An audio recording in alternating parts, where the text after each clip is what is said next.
اللہ کے نبی صلی اللہ علیہ وسلم عمرہ کے لیے تشریف لے گئے۔ صلح حدیبیہ میں مشرکین آئے اور وہاں آ کر انہوں نے روک دیا کہ آپ عمرہ نہیں کر سکتے، آئندہ سال آؤ۔ اب بات کرنے کے لیے، مشرکین سے بات کرنے کے لیے اللہ کے نبی صلی اللہ علیہ وسلم نے یہاں سے حضرت عثمان بن عفان رضی اللہ تعالی عنہ کو روانہ کیا کہ جاؤ عثمان، وہاں جو بڑے بڑے مشرکین ہیں ان سے بات کر کے آؤ، ان سے صلح کر کے آؤ۔ حضرت عثمان رضی اللہ عنہ احرام کی حالت میں کہاں جا رہے ہیں؟ مکہ مکرمہ جا رہے ہیں، کعبے کے قریب جا رہے ہیں، مسجد حرام میں جا رہے ہیں، اس لیے کہ حضرت عثمان کی سخاوت کو وہ مانتے تھے، حضرت عثمان کے عطا کو وہ جانتے تھے، اس لیے حضرت عثمان کا کچھ نہیں بگاڑ سکتے تھے۔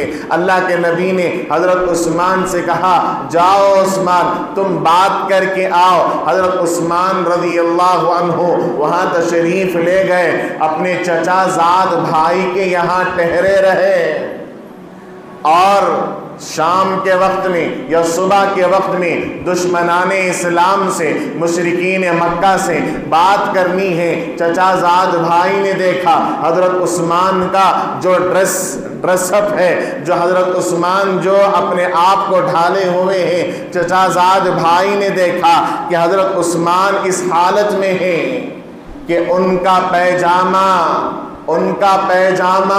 ٹخنوں کے اوپر ہے، پنڈلی کے پاس ہے، اور اس زمانے میں مشرکین اس کو بڑی شرم کی چیز سمجھتے تھے، اس آدمی کو بڑا حقیر سمجھتے تھے جو اپنا پیجامہ ٹخنوں کے اوپر رکھتا تھا۔ لیکن ٹخنوں کے اوپر پیجامے کا رکھنا حضور اکرم صلی اللہ علیہ وسلم کی عظیم سنت ہے۔ اللہ کے نبی صلی اللہ علیہ وسلم نے ارشاد فرمایا ما اسفل من الکعبین ففی النار او فی الازار ففی النار۔ اللہ کے نبی نے فرمایا پیجامہ یا لنگی کا وہ حصہ جو ٹخنوں کے نیچے رہتا ہے، اللہ رب العزت اس حصے کو جہنم میں داخل کریں گے۔ جب پیر جہنم میں جائے گا تو کس طریقے سے پورا دھڑ جہنم میں نہیں جا سکے گا، جب پیر جہنم میں جائے گا تو کیا پورا جسم بھی جہنم میں جائے گا۔ اس بے لذت گناہ سے ہم اتنے دور ہیں۔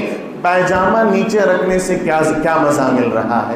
آدمی زنا کرتا ہے، اس میں تھوڑی دیر کا مزہ ملتا ہے، چوری کرتا ہے، مال حاصل ہوتا ہے، لیکن یہ ایسا گناہ ہے جس میں کوئی لذت بھی نہیں، کوئی مزہ بھی نہیں، لیکن اس کو ہم گناہ سمجھتے بھی نہیں۔ اللہ اکبر، اللہ اکبر۔ اللہ کے نبی صلی اللہ علیہ وسلم نے ارشاد فرمایا قیامت کے دن اللہ رب العزت تین لوگوں کی طرف نہ نظر اٹھا کر دیکھیں گے، نہ ان سے بات کریں گے۔ ولا ينظر إليهم يوم القيامة ولا يزكيهم ولا يكلمهم الله ولا ينظر إليهم ولا يزكيهم۔ اللہ رب العزت نہ ان کی طرف بات کریں گے، نہ ان سے بات کریں گے، نہ ان کی طرف نظر رحمت کریں گے، اور نہ ان کو پاک کریں گے۔ تین لوگ ایسے ہیں جن کو اللہ رب العزت قیامت کے دن بات نہیں کریں گے۔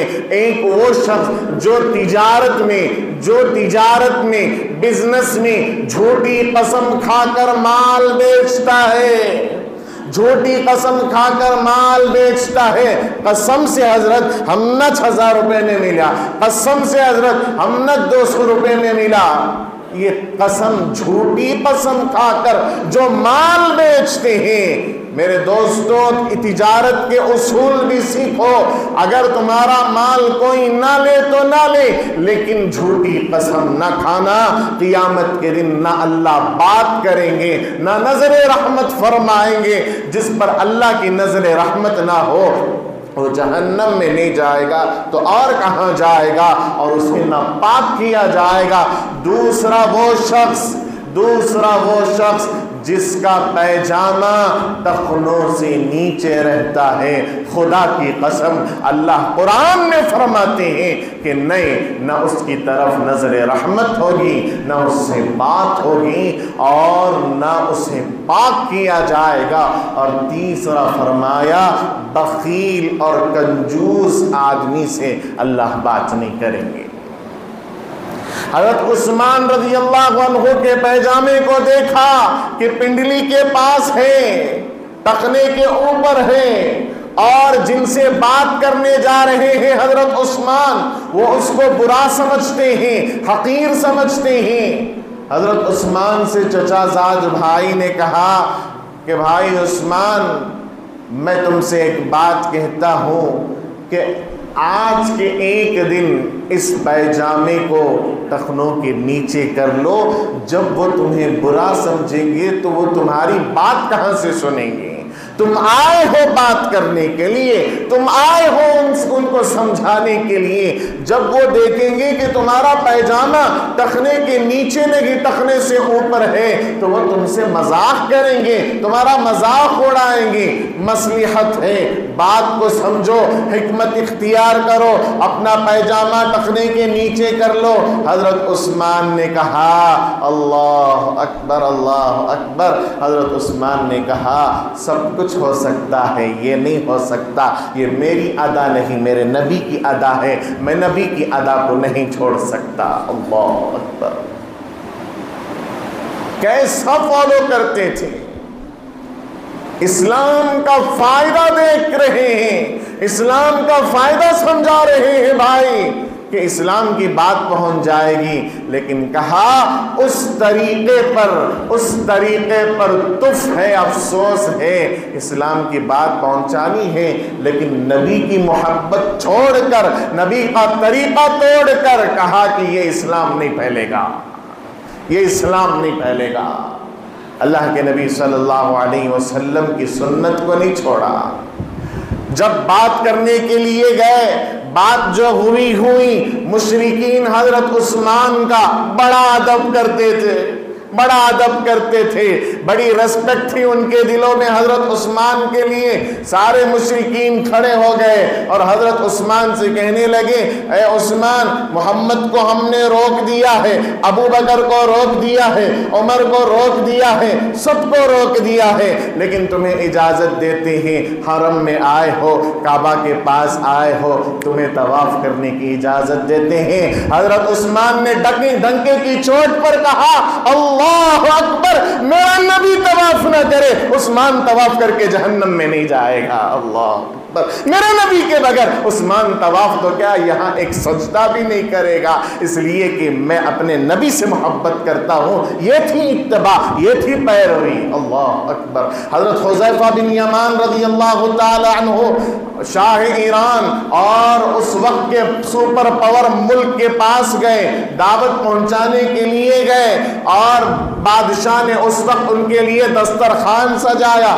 دسترخوان پر بیٹھ کر حضرت حذیفہ بن یمان رضی اللہ تعالی عنہ کھانا کھا رہے تھے، اتنے میں آپ کا ایک لقمہ نیچے گر گیا۔ اب اس ایک لقمے کو اوپر اٹھا کر کھانا نبی کی سنت ہے، نبی کی سنت ہے، نیچے گرے ہوئے کھانے کو اٹھا کر کھانا نبی کی سنت ہے۔ اگر کھانا ایسا ہو جس کو آپ اٹھا کر پاک اور صاف کر کے کھا سکتے ہیں، اس لیے دسترخوان بھی ایسا رکھنا، کھانا گر گیا تو اٹھا کو کھانے کے قابل رہنا۔ ہمارا دسترخوان کیسا رہتا؟ پہلے سے دسترخوان میلا رہتا، دسترخوان بھی پاک رہنا چاہیے۔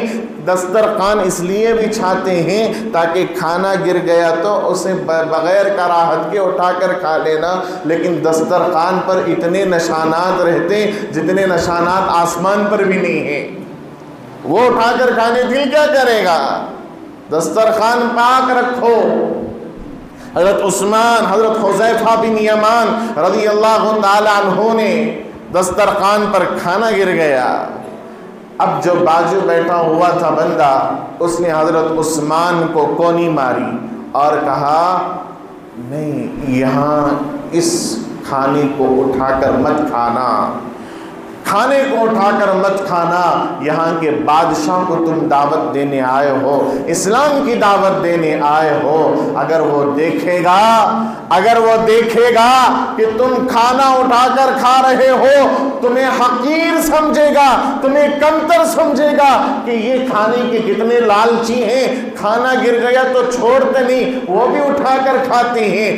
ایسے بعض بدبخت مسلمان آج بھی موجود ہیں جو سنت کا مذاق اڑاتے ہیں۔ سنت چھوڑو گے گنہگار ہو جاؤ گے، کوئی بات نہیں، تمہارا اور اللہ کا معاملہ ہے، سنت کا مذاق اڑاؤ گے کافر بن کر مر جاؤ گے۔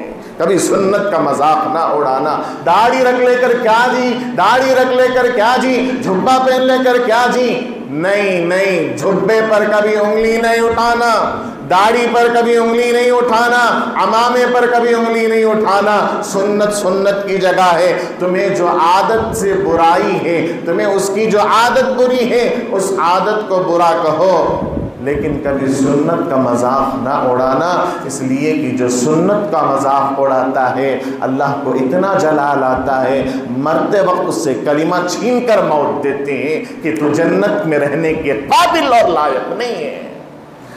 حضرت حذیفہ بن یمان رضی اللہ تعالی عنہ کھانے کو چھوڑنے کے لیے ساتھی کہہ رہا ہے چھوڑ دو، یہ لقمہ نہ اٹھاؤ۔ حضرت حذیفہ بن یمان کہنے لگے اللہ اتترکو سنت رسول اللہ لہؤلاء الحمقى، کیا میں رسول اکرم کی سنت چھوڑ دوں ان نااہل کار، ان بیوقوفوں کے لیے؟ ہو نہیں سکتا۔ رسول اکرم کی سنت کو زندہ کیا بادشاہ کے دسترخوان پر۔ میرے دوستوں، آج ہم اپنے گھر کے بادشاہ ہیں لیکن روزانہ سنت کے جنازے نکلتے ہیں، نہ بادشاہ کو فکر ہے نہ مہارانی کو فکر ہے کہ میرے بیٹے سنتوں کو چھوڑ کر زندگی گزار رہے ہیں۔ نہیں میرے دوستوں، نہیں، رسول اکرم سے سچی محبت یہ ہے کہ آپ کی اتباع کی جائے، آپ کی پیروی کی جائے، رسول اکرم کا جو طریقہ کار تھا اس طریقے کو اپنی زندگی میں لائے۔ اور آج سچی پکی توبہ کرو انشاءاللہ کہ میرا پیجامہ آج سے لے کر مجھے کفن پہنانے تک، میرے انگوٹھے باندھنے تک میرا پیجامہ ٹخنوں کے اوپر رہے گا انشاءاللہ۔ اس ایک سنت عمل کر لو، ہر جمعہ ایک سنت، ایک بات پر عمل کر لو، انشاءاللہ زندگی میں کتنی سنتیں آ جائیں گی۔ میرے دوستوں، اللہ کے نبی صلی اللہ علیہ وسلم کی سچی اور پکی محبت کے لیے اللہ سے رو کر گڑ گڑا کر مانگے۔ اللہ رب العزت ہم تمام کو جو کچھ کہا گیا سنا گیا اس پر عمل کی توفیق عطا فرمائے۔